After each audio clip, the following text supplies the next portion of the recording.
송병기 구속영장 기각에 제동 걸린 검찰, 영장 재청구 검토. 오늘 신년 속보로 떴죠. 송병기 부시장 구속영장이 기각됐는데요. 2018년 6.13 지방선거 당시 청와대 인사들과 함께 울산시장 선거에 개입한 혐의를 받는 송병기 울산시 경제부시장의 구속영장이 법원에서 기각되면서 검찰 수사에 제동이 걸렸습니다. 검찰은 영장 재청구를 검토하는 등 계속 수사를 이어간다는 방침이지만 청와대까지 염두에 뒀던 수사 계획에는 차질이 불가피할 것으로 예상된다고 하는데요. 네, 명재권 영장 전담 부장판사 다들 아시죠? 거의 영장 제조기라는 얘기를 들을 정도로 그런 별명을 갖고 있을 정도로 영장은 그냥 마구잡이로 뿌려대던 사람인데도 불구하고 이번 송병기 부시장의 그 영장 실질 심사를 거쳐서 그 구속영장을 기각했습니다. 그래서 검찰은 지난해 황운하 전 청장의 고발 사건을 울산지검에서 서울중앙지검으로 이첩한 후 수사의 속도를 내왔는데 첫 핵심 피의자 신병 확보에 실패한 거라고 합니다. 원래 청와대와 경찰의 하명수사 의혹을 살피다가 선거 개입 의혹이 드러나자 수사 범위를 확대했는데 네, 송 부시장은 김기현 전 울산시장 측근비리 의혹을 청와대 민정비서관실에 최초로 제보한 인물로 성철호 현 울산시장의 최측근이라고 합니다. 네, 굳이 안 들어가도 될 내용들이 자꾸 저기에 막 이렇게 들어가 있는 것 같은데요. 아무튼 그건 패스하겠습니다.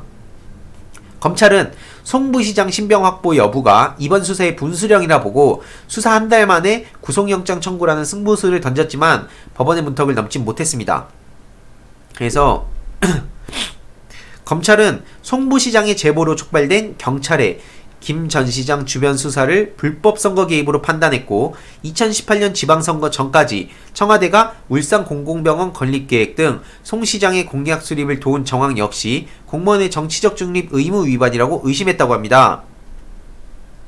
법원은 현재 수사 진행 경과를 고려했을 때 송병기 부시장 구속 수사의 필요성과 상당성이 충분히 소명되지 않았다고 판단했는데요. 이 때문에 검찰이 또 욕먹었죠. 검찰은 그냥 이 기소를 자기들의 그냥 뭐라 해야 되죠? 그냥 당연한 일종의 그 명분 쌓기용? 이런 걸로 생각하는 것 같아요.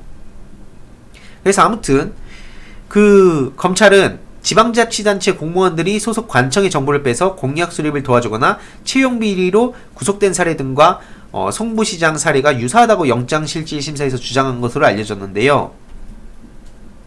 네, 그러면서 말도 안 되는 주장을 하면서 증거인멸 우려를 또 얘기를 하고 있습니다.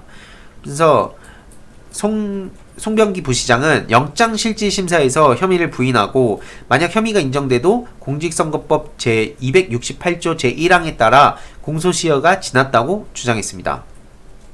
하지만 검찰 관계자는 송 부시장은 2017년 8월에 퇴직했고 그 이후 송 시장을 도왔을 땐 공무원 신분은 아니다라며 공무원인 청와대 관계자 등과 공범관계라서 공소시효가 10년이라고 판단했다고 하는데요. 예. 구속영장 청구가 당연하게도 기각이 되자 1시간 뒤에 바로 검찰은 납득하기 어렵다며 반발했다고 하는데요. 이 사건을 보면 최근에 지난 12월 국무총리실을 압수수색한 것도 바로 요 관련된 내용입니다. 네, 청와대와 경찰의 하명수사, 선거 개입 의혹을 수사하는 검찰이 18일 국무총리실을 압수수색을 한 바가 있는데, 네, 그래서 국무총리실 민정실에 검사와 수사관 10명을 보내 문무사무관의 업무 관련 기록과 PC 하드디스크 등을 확보하고 있다고 지난 12월 18일 압수수색을 진행했는데요.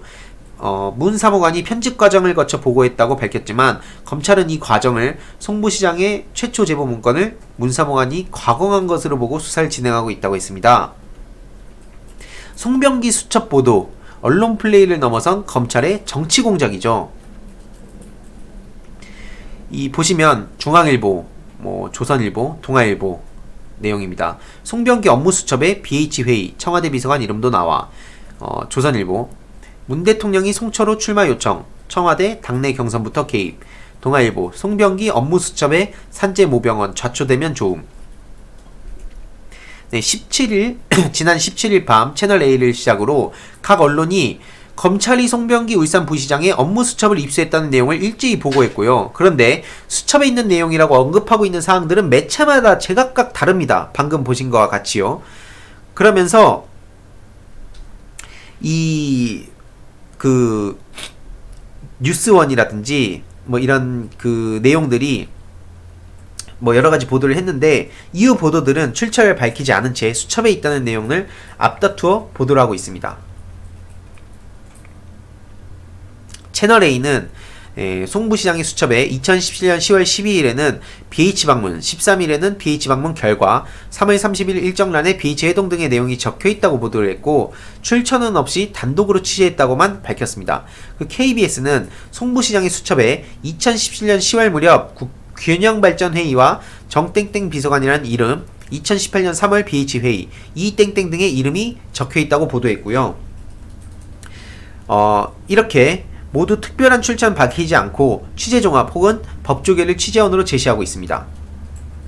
조선일보는 또 저런 식으로 문 대통령이 임종석 비서실장을 통해 송철호 변호사에게 후보 출마를 권유했다는 내용과 경선 경쟁 후보와 관련된 내용을 매우 상세하게 보도하고, 동아일보는 산재무병원 예비타당성 조사와 공공병원 예산 관련 내용이, 중앙일보는 2018년 3월 BH회의라는 문구와 함께 이모 당시 청와대 사회정책비서관의 이름이 적혀있다는 내용, 서울신문은 원전해체센터, 국립대 유치, 외곽순환도로 신설사업 등의 공약과 관련된 내용 등이 담겨 있었습니다. 그래서 이렇게 보시는 바와 같이 이렇게 내용이 있는데요. 쉽게 요약해보자면 보도하는 매체별로 각기 다른 내용을 중점적으로 보도하고 있는 건데, 이건 검찰이 의도적으로 내용을 정리하고 분류해서 매체별로 따로 뿌려주지 않고는 있을 수 없는 보도 형태라는 겁니다. 결국에는 김 전 시장 측의 통째로 검찰의 그 수첩 내용을 전한 게 아니라면 단순히 조사 과정에서 목격한 것으로 나올 수 없는 내용들을 지금 마구잡이로 보도를 하고 있는 거였고요.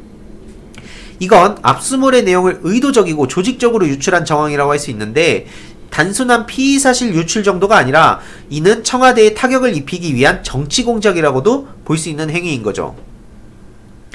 청와대 관계자는 수사 중인 사안에 대해 확인하지 않는다고 하면서도 검찰에서 얘기를 해준 것인지 기자들이 소설을 쓰는 것인지는 알 수 없다는 말로 언론 보도에 강한 불만을 제기했는데요.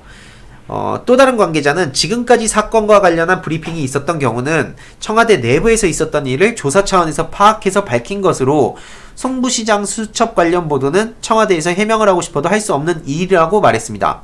한편 거의 모든 매체가 그 자체 취재나 타사 보도 인용 형식으로 이 건을 보도하고 있는 가운데 MBC는 유일하게 이 건에 대해서 보도하고 있지 않았습니다.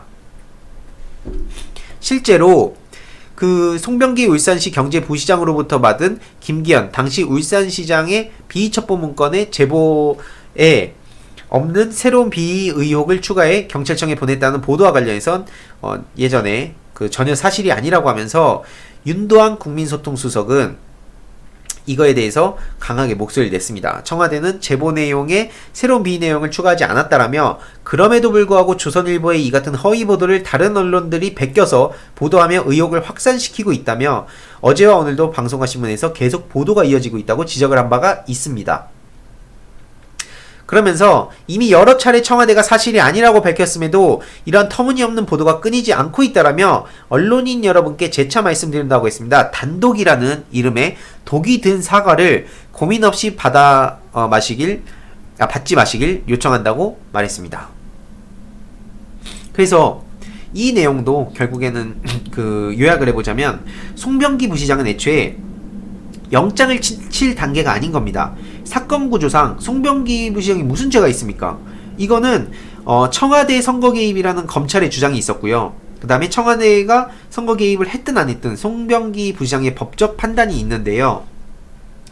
이건 청와대 선거 개입이라면 송병기 부시장은 일단 아무 죄가 없습니다. 제보한 게 다예요. 제보한 게 무슨 죄입니까? 제보한 걸 정상적인 절차에 하지 않고 정치적 목적에 따라서 처리한 것이 문제라면 문제가 되겠죠. 근데 검찰의 생각이 그런 거라면 청와대에 있다가 이렇게 해야지 송병기 부시장한테 도대체 왜 그러는 겁니까? 그래서 지금 이런 내용도 보면 애초에 송병기 부시장을 저렇게 막 기소한다, 막 엄풀하고 이러기 전에 청와대에 먼저 파고든다면 파고들어야죠. 근데 또 청와대에도 뭐 어떻게 할 수 있는 건수가 없겠죠. 그러니까 결국에는 이 죄를 물을 수 없는 사건에 대해서 그 구속영장까지 청구를 한 게 바로 오늘날 검찰입니다. 정말 무시무시한 겁니다, 이게 진짜로. 그래서 이 그 사건에 대해서 지금 안 될 거를 검찰도 뻔히 알고 당시에 조국 전 장관의 구속영장 기각 관련된 보도를 덮어버리려고 청구를 했다는 얘기도 있습니다. 그래서 이 검찰이 여태까지 얼마나 말도 안 되게 언론을 이용해서 그 일반 국민들 그리고 그 자신들의 그 불법적인 행위를 막고자 하는 사람들을 어떻게 대처해야 하는지를 저희가 쉽게 알 수 있습니다. 그래서 진짜 말도 안 되는 이런 상황들을 제가 또 요약해서 여러분들께 공유를 드리도록 하겠습니다.